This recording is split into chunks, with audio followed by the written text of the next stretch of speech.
Oral, Criff et Tacelli. La foi et la raison.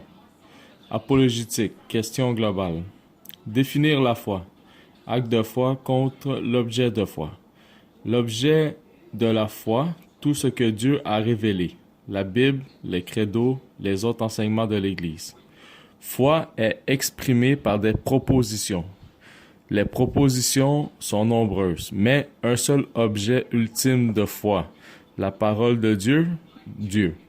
Les propositions utiles en Dieu pour savoir en quel Dieu nous croyons, ce que nous croyons à son sujet et pour communiquer le tout aux autres. Maintenant, l'acte de la foi. Est-ce qu'on est prêt à mourir pour ses croyances et vivre à chaque moment? C'est pas seulement le fait de croire. Il y a 4 dimensions à la foi religieuse. On l'appelle aussi facettes. Donc, la première serait affective. Donc, ce qui nous amène à avoir confiance, de l'assurance pour développer une espérance et développer aussi une paix intérieure. Deuxièmement, on trouve la dimension intellectuelle. Donc, c'est une croyance qui va nous amener à des propositions et enfin des résumés comme des credos.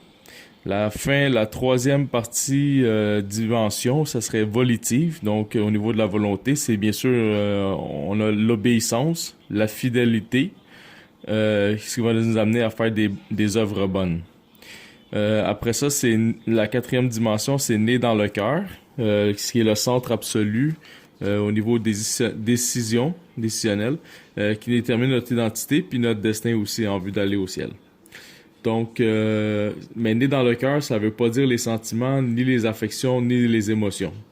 Puis d'ailleurs, Salomon, il disait en Proverbe 4:23 de faire attention à son cœur. C'est vraiment le centre, notre centre de notre corps, de notre être. Donc, ça, c'était la première partie, définir la foi. La deuxième partie, définir la raison. Donc, encore une fois, c'est acte et objet. L'objet de la raison, toutes les vérités qui peuvent être comprises, découvertes, prouvées, sans faire appel aux présuppositions de la foi, donc en révélation divine. Subordonné, la définition, c'est qui est sous l'autorité ou qui dépend de quelqu'un ou quelque chose. Donc, la raison est subordonnée à la vérité, car c'est une manière de connaître la vérité. Donc, la raison, elle peut nous aider à comprendre, découvrir ou l'approuver, la vérité. Et ensuite, on a la foi, qui elle aussi est subordonnée à la vérité. Donc, une autre manière de découvrir la vérité. Confiance, c'est ce que pour l'essentiel de ce que nous connaissons, que ce soit dans la religion ou pas. Donc, les parents, les enseignants, les amis, les auteurs, la société. Le troisième point qui est abordé par M. Criff et Tacelli, c'est la relation entre les objets de la foi et la raison. Donc, la raison humaine seule contre la foi en révélation divine. Donc, il y a 3 sortes de vérités, si on veut. La première, ce serait la vérité de la foi et non de la raison. On pourrait donner exemple la Trinité, la mort au Christ, qui expie nos péchés. La deuxième chose, ça serait les vérités de la foi et de la raison. Donc, les deux ensemble, comme exemple un Dieu unique, une loi morale objective, la vie après la mort. Puis le troisième point, ben c'est la raison et non de la foi. Donc seulement la raison. Exemple, pourquoi un musulman ou un témoin de Jéhovah il croirait pas à la Sainte Trinité, il dit c'est polythéisme. On pourrait leur expliquer. Par exemple, l'eau, il peut être, on le met dans 3 bacs, donc il y aurait une partie liquide, une partie vapeur, une partie glace, dans 3 états différents, mais ça serait quand même la même eau. Bon. L'apologétique, c'est les vérités de la foi peuvent être prouvées par la raison, mais pas toutes. Il y a des limites à l'apologétique. Donc le numéro 4, c'est pourquoi la foi et la raison ne peuvent jamais se contredire. Donc Saint Thomas d'Aquin dans Somme contre les gentils, et on trouve ici quelques raisons. Donc la première raison, c'est la vérité ne peut contredire la vérité. La deuxième raison, c'est que la révélation divine ne peut être contraire à la connaissance naturelle. Et la troisième raison, c'est au niveau du sophisme, donc un argument, raisonnement faux, malgré une apparence de vérité. Donc tout argument contre une doctrine chrétienne doit contenir une erreur logique. Peut-être contre la raison seule. Donc, en gros, saint Thomas d'Aquin, il dit c'est pas toutes les doctrines de la foi qui peuvent être prouvées par la raison, mais tout argument avancé contre elle peut être réfuté. Donc, là, on dit la raison est infaillible, l'humain n'est pas infaillible. Et l'important, c'est de se rappeler que la foi et la raison est d'origine commune, donc divine.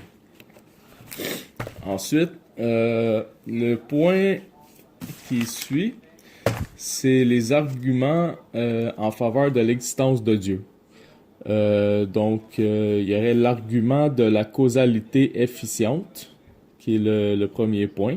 Exemple, quelqu'un qui joue du piano. Donc, il joue du piano, donc il crée la musique. S'il arrête de jouer du piano, la musique arrête d'exister. Donc, l'existence est comme un don qui est transmis de cause à effet. Il doit exister quelque chose qui n'a pas été causé et dont dépend toute chose qui nécessite une causalité efficience. Donc, il a fallu qu'il y ait un Dieu au départ qui crée les autres choses pour qu'il y ait un enchaînement. Sinon, ça n'aurait pas pu exister. Donc, l'argument de la conception ou du design, ça c'est un autre. L'univers exhibe un niveau fulgurant d'intelligibilité. Par exemple, nos organes qui s'organisent entre eux autres. Ensuite, on voit un ordre intelligible. On se demande est-ce que c'est à le hasard ou la conception d'une intelligence. Ce qui est moins, donc pas d'ordre, ne peut pas produire ce qui est plus, l'ordre. Ça serait un petit peu illogique. Donc, l'univers est le résultat d'une conception intelligente, si on y va avec la logique. Et la conception ne peut provenir qu'un d'un esprit ou que d'un concepteur. Bien sûr. Donc, l'univers est le produit d'un concepteur intelligent, donc Dieu. Troisième point, pour les arguments en faveur de l'existence de Dieu, il y a l'argument du kalam, qui signifie parole en arabe, littéralement. Donc, toute chose dont l'existence a un commencement doit avoir une cause pour son commencement. L'existence de l'univers a eu un commencement, le Big Bang. Donc, l'univers doit avoir une cause pour son commencement. Puis aussi, on faisait référence à une tâche infinie et un temps infini. Si la tâche est infinie, mais qu'on lui donne un temps infini, est-ce qu'il veut la tâche?